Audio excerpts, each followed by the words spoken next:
नमस्कार, मैं doctor Mamta Agrawal, psychologist and CBT practitioner. आज हम बात करेंगे पोस्ट ट्रॉमेटिक स्ट्रेस डिसऑर्डर के बारे में,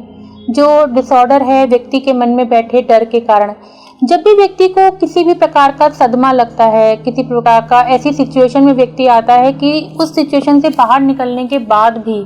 उस सिचुएशन की यादें व्यक्ति के मन में रह जाती हैं, तो जब वो व्यक्ति उस सिचुएशन से बाहर आ जाता है तब भी वो यादें उस व्यक्ति को परेशान करती हैं, उसको कहते हैं कि चैन से सोने नहीं देती। उसको सपने में भी, उसको डेली लाइफ में आंखों के आगे बार बार वो घटना आती है जिससे व्यक्ति परेशान होता है, घबराता है। यदि ऐसी सिचुएशन में वापस जाने के बारे में बात भी करी जाए या उस सिचुएशन के बारे में व्यक्ति के सामने नॉर्मली बैठकर भी बात हो रही हो, तो व्यक्ति अचानक से घबराने लगता है, डरने लगता है और उस सिचुएशन से भागने की कोशिश करता है। पोस्ट ट्रॉमेटिक स्ट्रेस डिसऑर्डर का मतलब ही है कि किसी बहुत गहरे सदमे के बाद आने वाली एंजाइटी जो एक गंभीर मानसिक विकार का रूप ले लेती है। किसी भी सदमे के बाद यदि व्यक्ति को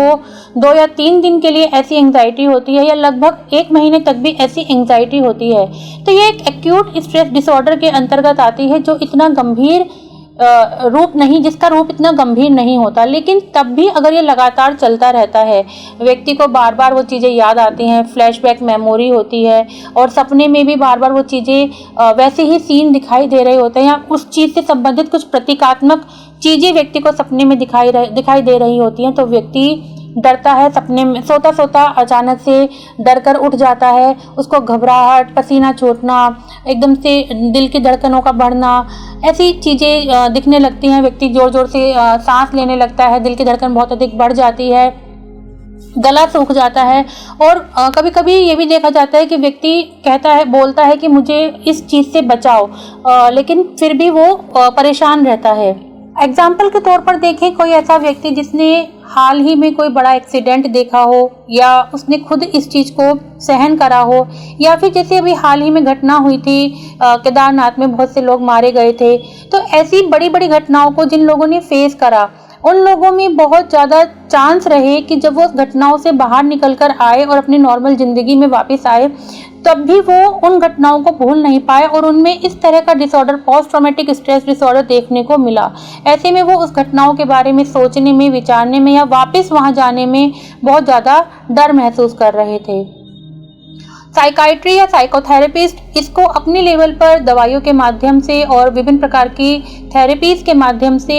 ठीक करने की कोशिश करते हैं, लेकिन तब भी व्यक्ति की फैमिली और व्यक्ति स्वयं भी इस पर कुछ हद तक नियंत्रण करने की कोशिश कर सकता है। व्यक्ति की फैमिली को चाहिए कि ऐसे व्यक्ति को कभी भी अकेला ना छोड़े और उसको एक मोटिवेशन के रूप में उसके साथ रहे और उसकी जो भी फीलिंग्स हैं, जो भी डर है, उनको ध्यान से सुने,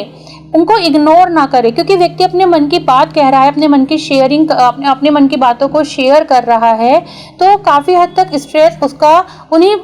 माध्यमों से रिलीव हो जाएगा। इसके अलावा psychologist, psychotherapist teach back therapy और हिप्नोथेरेपी जैसी थेरेपीज को लगाकर पोस्ट ट्रॉमेटिक स्ट्रेस डिसऑर्डर को ठीक करने की कोशिश करते हैं। व्यक्ति जो डरपोक सा हो गया है, जो एग्रेसिव बिहेवियर कर रहा है, अपने को सोशल गैदरिंग से दूर करने का प्रयास कर रहा है और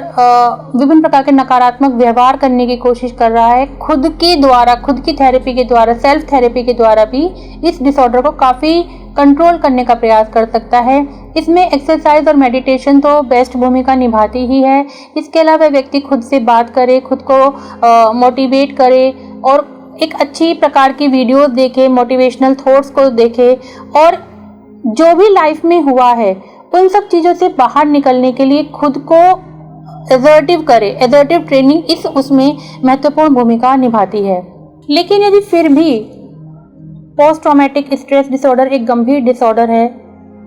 अगर व्यक्ति खुद की मदद नहीं कर पा रहा है, तो जल्दी से जल्दी किसी अच्छे साइकाइट्री, किसी अच्छे साइकोथेरेपिस्ट या काउंसलर से मिलने में देरी ना करे।